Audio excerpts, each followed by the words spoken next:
enough. So that's why, to Yeah. answer your question, that probably is why maybe there's a recognition of that. Players like Adam Wharton coming through as well, and these others where lots of money has been paid because managers are increasingly seeing the importance when you see such a brilliant midfielder like Declan Rice and Mm. Wharton. You say, God, these are the guys we want to build our team. We talked about Bellingham building a team around him. He's a midfielder.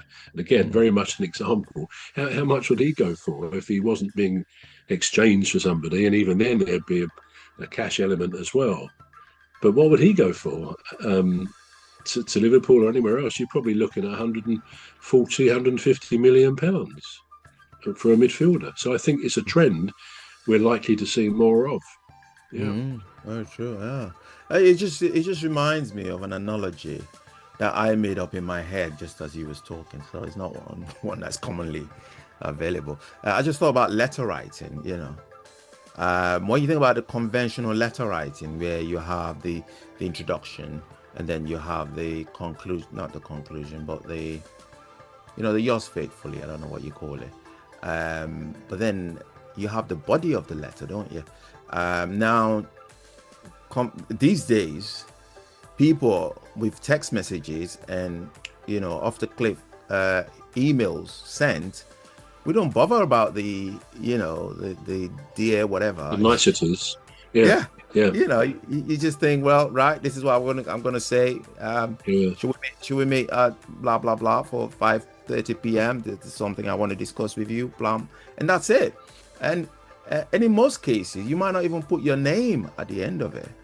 You might just put, see you later, or take care, or have a. Well, they know who it's come from, don't they? They know who it's come from. And it sort of supports your point about attacking midfielders. It's like the body of the letter, it's it is. Good analogy. Good analogy. Yeah. So you can you can do away with everything else, and the message is still being delivered, isn't it? You still get the bulk of the message. You just miss the pleasure.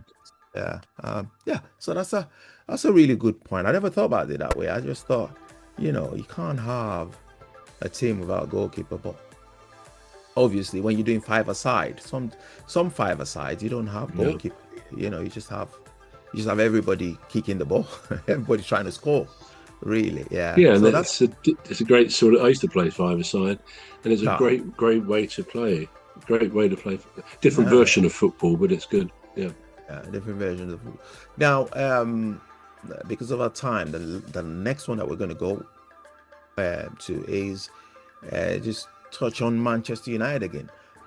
So there will be, as in any football club, players that are looking to move away, and players that the club's looking to bring in. And I just thought about Kobbie Mainoo.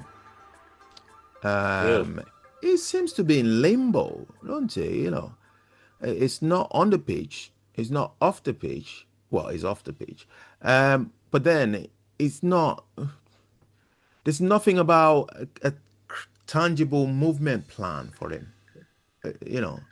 It's not like, oh yeah, he's gonna go in the summer, or he's gonna go in, or he's itching to go, or he's wanting to go. It's just there. What's happening there with Kobbie Mainoo? Yeah, it's a very interesting one. That he came on, I believe. I seem to remember him coming on Sunday. He did come on, at Palace, but late in the game. And I was saying to our crowd, our few people at the time, it's a mystery, because if you go back, I think, to Southgate's day, I don't know whether it was Tuchel's. I don't think so, but he was playing for England.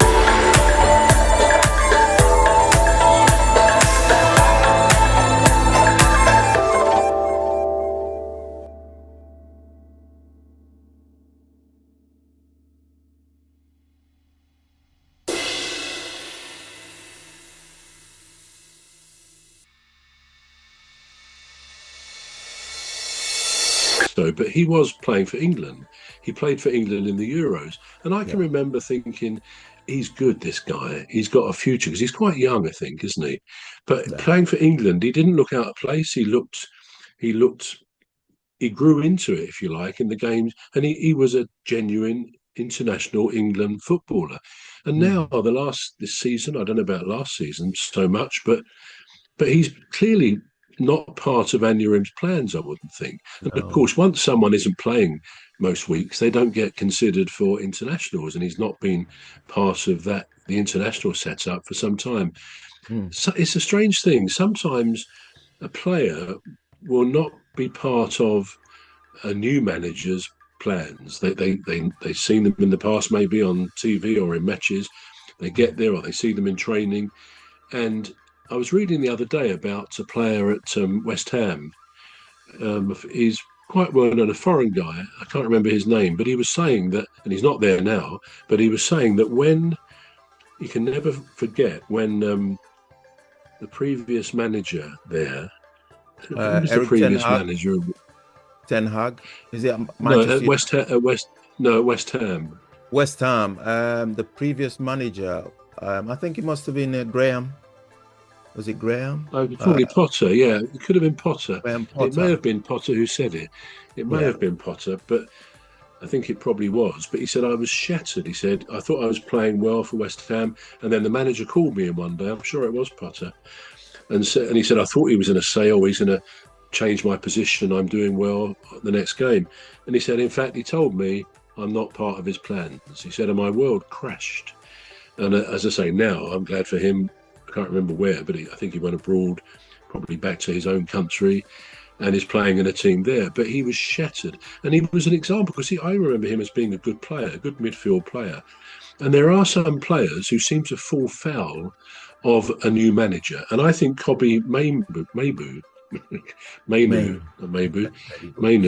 is in that category, because I think he is of international class, and I feel for him, because to see other people being selected above him for England when he's been there and done it and has done very well is shattering. So I wish him well. I do. Well, this is all we've got time for. We wish we could go on forever, though. Right. So you've been watching and listening to The Football Referee, and with myself, Emmy Hikins, and he calls me bruv. He calls me Cos. No, I don't. And me, Trevor Gear, and he calls me bro. He calls me Cos. It's a goodbye from me. One day. And goodbye from me too. See you next week. Dear me. Calls me Cros, he calls me bruv. I don't know why he calls me. He calls me something. We get it wrong, don't we? Both of us. That's good.